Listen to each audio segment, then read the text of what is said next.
Good morning. তোমরা সবাই কেমন আছো? আশা করি ভালো আছো। আমিও ভালো আছি। আর আজকে হচ্ছে সোমবার। সোমবারের এখন বাজে সকাল 11:30। 11:30 না, 11:35 হয়ে গেছে। তো যাই হোক, আমার স্নান টান হয়ে গেছে আর এখন আমি হাতে নিয়ে বসেছি লেবুর রসটা। সকালের যেই রুটিনগুলো করেছিলাম, খালি পেটে রসুন খেয়েছি, তারপরে ওই দারচিনি, লবঙ্গ, আদা, আজকে বাসক পাতা দেয়নি, তুলসী পাতা, এইটা দিয়ে সিরাপও খাওয়া হয়ে গেছে। তারপর চা খাইনি। চা দুদিন ধরে আমি কিন্তু চা খাচ্ছি না। এমনি তো আমার চায়ের নেশা নেই, খেতেই হবে এরকম কোনো ব্যাপার নেই। তবুও যে মাঝে মাঝে খেতাম, এখন সেটাও পুরোপুরি টোটালি বন্ধ। ওই সিরাপটা খাওয়ার পর আর চায়ের ইচ্ছেটা থাকছে না। যাই হোক, ওটা খেয়েছি। খাওয়ার পর সকালে ব্রেকফাস্ট করেছি, তার সাথে ছিল একটা ডিম সিদ্ধ। তারপরে ঘরের সমস্ত কাজকর্ম তো করিয়েছি রেগুলার, করে ঠোরে স্নান টান করে এসে এই লেবুর রসটা এখন খাচ্ছি। তাতানকেও করে দিয়ে দিয়েছি আর ইন্দ্রকে তো সকালবেলায় দিয়ে দিচ্ছি। ইন্দ্র খালি পেটে খাচ্ছে, আমরা খালি পেটে খাচ্ছি না, কারণ যে আমার মনে হয়, আমি জানি না শিওর, হয়তো যে খালি পেটে অনেকে লেবুর রস গরম জলে খায়, একটু ফ্যাটের প্রবলেম যাদের, তাদের তো সেই ব্যাপারটা তো নেই। আমি আমি অন্য কারণে খাচ্ছি, তাই জন্য আমার যখন সুবিধা হচ্ছে তখন খাচ্ছি। তো এখন নিয়ে বসেছি। আর অনেকে আমাকে জিজ্ঞাসা করছে, দিদি তোমরা দুপুরে ডাল খাও না? কি বলতো, আমাদের না মাছ মানে ঝোল, যে কোনো ঝোল তরকারি, তারপর মানে বা মাছের ঝোল মানে ঝোল টাইপের আর তরকারি টাইপের কিছু হলে না আমাদের ডাল লাগে না। মানে ডাল খায় না কেউ আর কি। দেখবে রান্নাটা কখন করে, মানুষের চাহিদার থেকে রান্নাটা আসে। যেই জিনিসের চাহিদাটাই নেই, যে না ডাল করলাম অথচ কেউ খেলো না, কিংবা ডাল কেউ চাইছে না, তখন সে রান্নাটা তোমার করতে ইচ্ছা করবে, করবে না। কাজেই আর যদি দেখতাম হ্যাঁ ওর ডাল ছাড়া চলেই না, ওর এই শুকনো শুকনো খেতে পারে না, তো আমাদের সেরকম কোনো ব্যাপার নেই।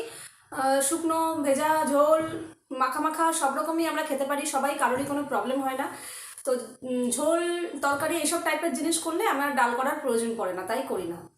তো আজকে আর ঝোল তরকারি সেসব কিছু হবে না। আজকে প্লেন একদম বাঙালি, মানে কি বলবো, বাঙালিয়ানা রান্না। সেটা হচ্ছে মসুর ডাল। পুরোপুরি 100% বাঙালিয়ানা হতো যদি আমি বিউলির ডাল করতাম। তো বিউলির ডালটা না আমার খুব একটা ভালো লাগে না, মানে আমাদের মসুর ডালটাই বেশি ভালো লাগে। তো মসুর ডাল করবো প্লেন পেঁয়াজ সম্বার দিয়ে, আর মসুর ডালটা আমাদের পেঁয়াজ সম্বার দিয়ে খেতে বেশি পছন্দ করে। তো তাই সেটা করব। আর করব আলু বড়ি পোস্ত। শুধু আলু পোস্ত না, তার সাথে একটু বড়ি দেবো, সেটা সবাই খেতে ভালোবাসে। আর পোস্তটা বেটে রেখেছি, কারণ মশলার বাটাটা না একটা হেডেক হয়ে যায়। কি বলতো, কারেন্ট থাকে না, তারপরে সেই আমাকে মিক্সিটা নিয়ে এসে আবার এই প্লাগে নিয়ে এসে আবার টুলের উপর রেখে আবার করো, আবার নিয়ে যাও, বড় ঝামেলা হয়ে যায়। এই জন্য ভেবে রেখেছি যেদিন যেই রান্নাটা করবো সেটা তো আগে থেকে ঠিকঠাক করি, যে কি করব আমি, আর কিছু না করি, মশলাটা আগে করে রেখে দেবো। তাহলে আর আমার মানে চিন্তা থাকবে না যে কারেন্ট না থাকলে কি প্রবলেম হবে না হবে। তাই জন্য পোস্তটা বাটা হয়ে গেছে, আলু ফালু কেটে রেখে সবই হয়ে গেছে, এখন শুধু রান্নাটা বসালেই হয়ে যায়। তো আর এখানে আমার সামনে এখন ভোর করা জামা কাপড়। কালকে একটু আলস্য লাগছিল, জামা কাপড় আর ভাঁজ করা হয়নি।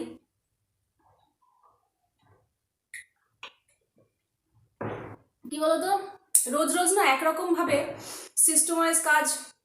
আর বিশেষ করে কি সকালবেলা থেকে আমি সারাদিন প্রচণ্ড এনার্জেটিক, মানে প্রচণ্ড ফুল এনার্জি থাকে, সমস্ত কাজকর্ম করতে পারি। কিন্তু দুপুরে খাওয়া দাওয়ার পর থেকে আমার এনার্জি লেভেলটা কমতে শুরু করে, জানি না কেন। তারপর থেকে না আমার একটু আলস্য আলস্য লাগে, ওই খুব জোর রাতে রান্নাটা করি, ব্যাস আর কিছু তেমন একটা কিছু কাজকর্ম করতে ভালো লাগে না। তো এই হলো ব্যাপার। তাই জন্য সকাল থেকে ম্যাক্সিমাম কাজটা আমি চেষ্টা করি সকালের দিকে, মানে দিনের বেলাতেই সেরে রাখা। তাই জন্য কালকে আলস্য লাগছিল, কালকে জামা কাপড়গুলো ভাঁজ করা হয়নি, ওখানে চেয়ারের উপর রাখা ছিল। আজকে সব খাটের ওপর এনে রেখেছি, কারণ চেয়ারের উপর থাকলে এখনও করতে ইচ্ছা করবে না। খাটের ওপর রেখেছি, কি হয় তাহলে যখনই আসবো চোখে দেখবো আর আমার চোখে বাঁধবে যে না এটা করতে হবে। তো যাই হোক, রান্না তো তেমন ঝামেলা নেই, আর আলু বড়ি পোস্ত করতে তেমন টাইমও লাগে না, সময়ও লাগে না। ওটা বসিয়ে দিয়ে এসে আমি এদিকে জামা কাপড়গুলো ভাঁজ করবো। আর তোমরা অনেক দিন ধরে আমাকে অনেকে রিকোয়েস্ট করছিলে, দিদি শাড়ি পরে ব্লগ কেন করো না, একদিন শাড়ি পরে ব্লগ করো। আমি দেখছিলাম, তোমরা বিশ্বাস করবে কিনা জানি না, আমি 2 দিন না 3 দিন আলমারি থেকে কাপড় বার করেছি। শাড়ি বলতে ওই দামি শাড়ি না, নর্মালি বাড়িতে যে ছাপা শাড়ি পরে সেই ছাপা শাড়ি বার করেছি, পরবো বলে স্নান করতে যাওয়ার আগে বার করে রেখে গেছি যে এসে পরবো।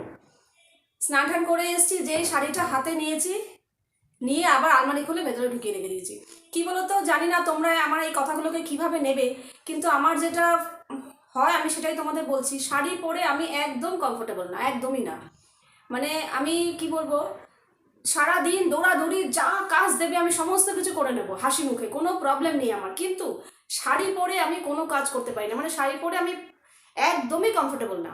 শাড়িটা কিরকম পরি, আমি কোনো বিয়ে বাড়ি ঠিয়ে বাড়ি গেলাম, যে শাড়ি পরলাম, সাজগোজ করলাম, ওই পটেশ্বরী হয়ে গেলাম, বসলাম, খেতে দেবে, আমি খাবো, আবার সুন্দর বাড়ি চলে আসলাম, এসে কাপড় ছেড়ে ফেললাম, ব্যাস।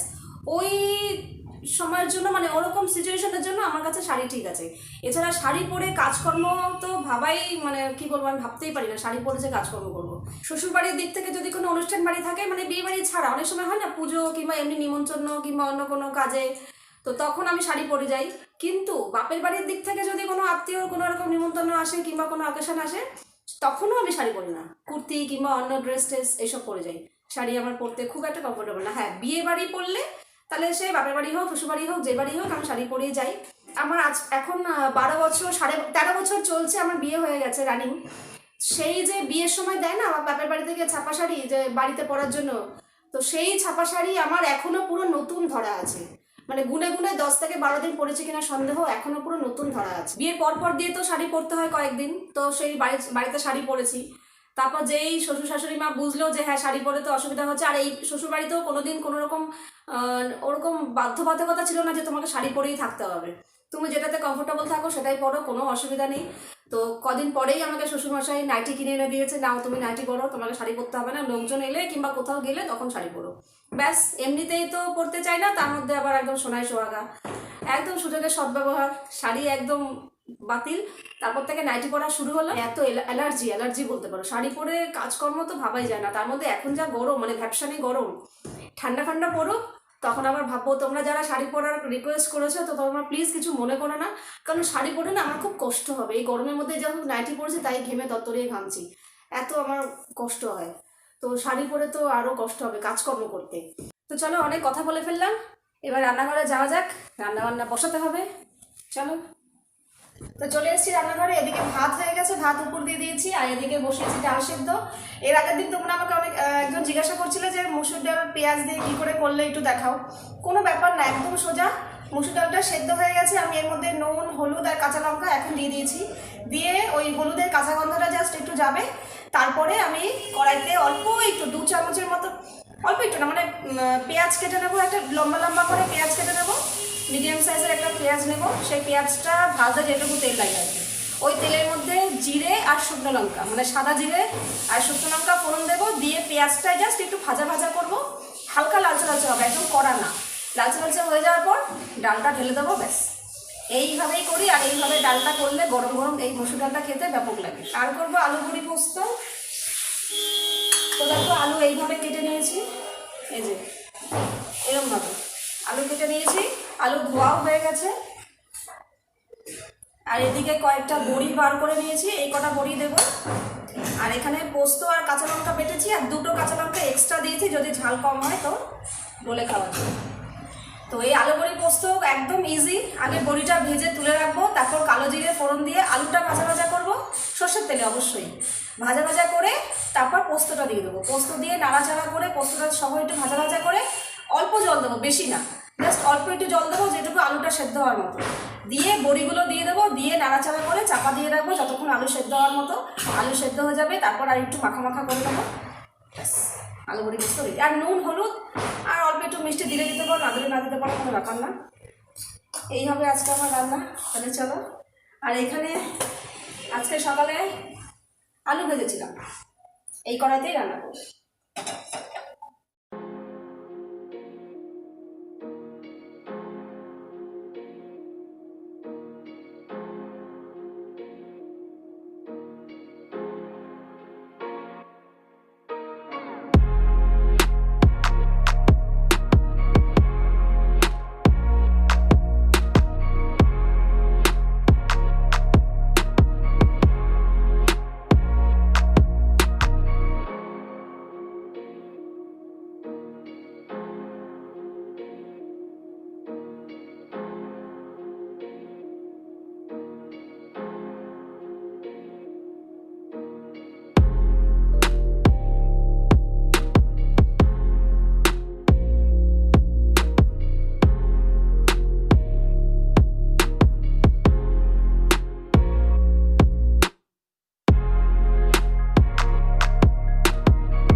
देखो एकदम सिंपल और स्वादिष्ट लंच बनके तैयार। आलू बड़ी पोस्त दारुण হয় খেতে আর পেঁয়াজ সঙ্গে দিয়ে মুসুর ডাল। এই হচ্ছে আজকে আমাদের simple lunch menu.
Good evening. এখন বাজে সন্ধ্যে 7টা। আর এখন আমি আর বিকেলবেলা বেশ ভালো ঝমঝমিয়ে বৃষ্টি হয়ে গেল, কিন্তু বৃষ্টি হলে কি হবে, আমার কিন্তু সেই একই পরিমাণে গরমই লাগছে। আর আজকে সন্ধ্যেবেলায় রান্নাঘরে আসলাম কারণ তাতার অনেকদিন ধরে বায়না করছে এই আমি যে আজকে খাবারটা বানাবো ওর জন্য, এটা খেতেও খুব ভালোবাসে। এই যে আমার পাশে এসে দাঁড়িয়ে গেছে, কতক্ষণে আমি করব আর ও খাবে তখন থেকে মাথা খারাপ করে দিয়েছে, করে দাও করে দাও করে দাও। 3 দিন 4 দিন ধরে আমার মাথা খারাপ করে দিয়েছে। কি বলতো, ওই খাবারটা এমনি কোনো ব্যাপার না, করতেও কোনো ঝামেলা নেই আর প্রচণ্ড হেলদি থাকে আর কি, সেইটুকু নিজের বুদ্ধি খাটিয়ে করি। তো করার পর থেকে ও প্রচণ্ড পরিমাণে ভালোবাসে। একদিন ট্রাই করে দেখেছি, দেখলাম হ্যাঁ ভালোই বাসে, ভালো মানে খেতে চায় আর কি। তারপর থেকে মাঝে মাঝে করে দিই, তো করা হয়নি আজকে, এই জন্য করতে এসেছি। মাম যাও তুমি পড়তে বসো, হয়ে গেলে তোমাকে ডাকবো। কি যতক্ষণ রান্না করবো ততক্ষণ থেকে দাঁড়িয়ে থাকবে, আমি যতক্ষণ করবো এখানে দাঁড়িয়ে থাকবে। যাই হোক, তো তোমরাও করে করে দেখতে পারো, বাচ্চাদের জন্য এটা প্রচণ্ড হেলদি আর খেতে খুব স্বাদ আর কি। আমিও খেয়ে দেখেছি, ভালোই লাগে বেশ।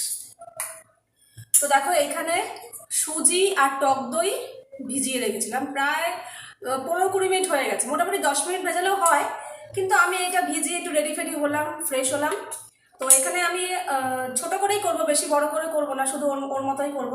আমি 6 চামচ সুজি নিয়েছি আর 3 চামচ টক দই নিয়েছি, মানে যা সুজি তার হাফ, টক দই আর একটু নুন দিয়ে একটু জল লেগেছে, কারণ আমার টক দইটাতে জল ছিল না, একদম ঘন ঘন ছিল, তার জন্য একটুখানি জল দিয়ে এখন একদম সুন্দর এরকম ঘন থকথকে একটা ব্যাপার এসছে। এটা কিন্তু লিকুইড হলে চলবে না, এরকম ঘন থকথকে করতে লাগবে। আর এখানে দেখো কিছু সবজি কেটে নিয়েছি, ক্যাপসিকাম, পেঁয়াজ আর টমেটো। টমেটোগুলো না আমি ভেতরের যে দানা, সেই দানা বার করে নিয়েছি, দানা বার করে জাস্ট ওপরের খোসাটা নিয়েছি। পেঁয়াজও এরকম এরকম এরকম করে এই যে খুলে খুলে নিয়েছি, পেঁয়াজ কেটে নিয়েছি, ক্যাপসিকামও ঠিক এরকম সাইজে কেটে নিয়েছি। আর এখানে একটা লঙ্কা আমি কেটেছি, তো যেহেতু তাতান একটু ঝাল খেতে ভালোবাসে, তো তোমরা চাইলে লঙ্কা নাও দিতে পারো। আর এই সবজিগুলো কেটে আমি একটু নুন দিয়ে মাখিয়ে রেখেছি, তাতে কি হয় সবজিগুলো একটু মজে যায়, কারণ আমি যে রান্নাটা করবো এটা রান্না করা না, এটা একটু ভাপে ভাপে হয়, তো সবজিগুলো তাহলে তাড়াতাড়ি সেদ্ধ হয়ে যায়। ঠিক আছে, তো এবার কি করে এর পরের প্রসেসটা কি করে করছি সেটা দেখাচ্ছি। দেখো এবার আমি দেবো অল্প একটু ইনো, এখানে খাবার সোডাও দেওয়া যায়, কিন্তু আমি সোডাটা অ্যাভয়েড করলে ইনোটা দেবো। ইনোটা এমনিতেও ডাইজেশনেও একটু হেল্প করে, তাই জন্য আগে কিন্তু ইনো দিয়ে মেশাবো না, ঠিক করবো যে সময় রান্নাটা বসাবো ঠিক তার আগের মুহূর্তে ইনো মেশাবো। এই এতটুকু ইনো মেশালাম, মিশিয়ে এবার এদিকে আমি ফ্রাইং প্যান বসিয়ে দিয়েছি, আর ফ্রাইং প্যানের মধ্যে দিয়ে দেবো অল্প একটু বাটার। তোমরা চাইলে এখানে অল্প একটু সাদা তেলে ইউজ করতে পারো, কিন্তু আমি তেলটাকে অ্যাভয়েড করলাম যেহেতু বাচ্চার জন্য, তাই জন্য এখানে দিয়ে দেবো বাটার। ঠিক আছে, এইবার আমি এটা দিয়ে দেবো, দিলাম। এবার এটা আমি ঢাকা দিয়ে 10 মিনিটের জন্য হতে দেবো, আর গ্যাসের ফ্লেম কিন্তু একদম লো আছে, লো করে এটা 10 মিনিট হতে দেবো।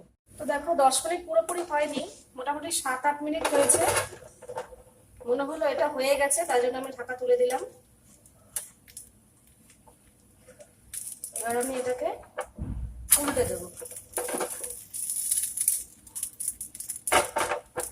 উল্টে মিনিটে আমি গ্যাসটা বন্ধ করে দিলাম, কারণ বেশ তাড়াতাড়ি হয়ে যায়। আমি দিয়ে দেবো অল্প একটু সস। তোমরা চাইলে পিৎজা সস দিতে পারো, কিন্তু আমার কাছে নেই, এই টমেটো সস আছে, তো এই সসটাই দেবো।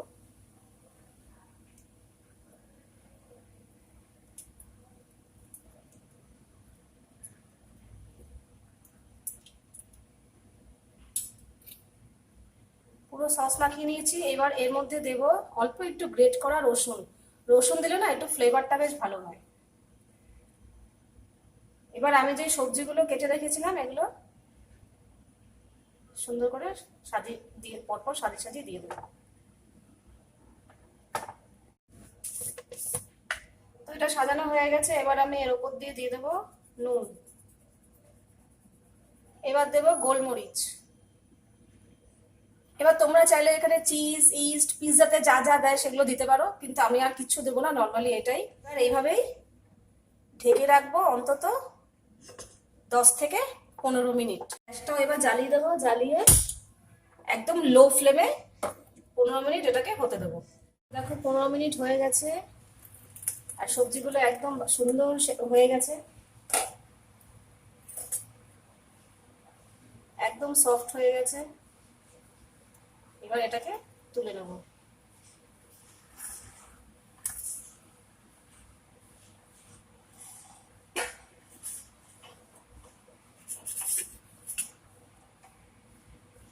তো চলো, তাতান তো দারুণ এনজয় করে খাচ্ছে আর আমি এক টুকরো খাবো। এইভাবে বাচ্চাদের করে দেখবার, মনে হয় খারাপ লাগবে না, বাচ্চারা একদম চেটে পুটে খাবে, সময় নেই, একদম ঝপড় ঝপড় করে খাচ্ছে। কেমন হয়েছে? ভালো আছে? মুখে বলার সময় নেই। এটা কি, এটার নাম কি বল? পিৎজা। জোরে বল, শুনতে পাচ্ছে না। পিৎজা। ও এটার নাম দিয়ে দিয়েছে পিৎজা, কিন্তু পিৎজা তো অরিজিনালি এরকম হয় না, আরো অনেক কিছু দিতে হয়। এখানে কিচ্ছু নেই, নর্মালি আমি যেভাবে করি না, যেভাবে করলাম সেইভাবে করে দেখবে, এটাই অনেকে মানে বাচ্চারা খুব ভালোভাবে খাবে। শুধু বাচ্চা কেন, আমারও ভালো লাগে খেতে।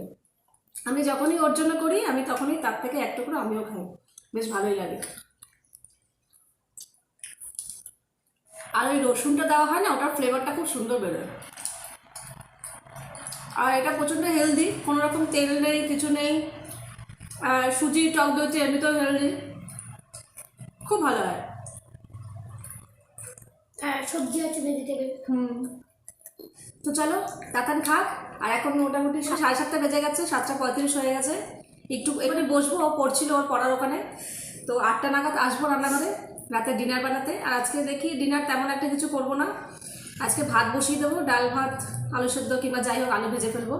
তো আজকের ভিডিওটা এখানে শেষ করে দিই, আবার দেখা হবে তোমাদের সাথে নেক্সট ভিডিওতে। তোমরা সবাই খুব ভালো থাকবে, সাবধানে থাকবে, সুস্থ থাকবে। তাহলে love you all, good night and tata.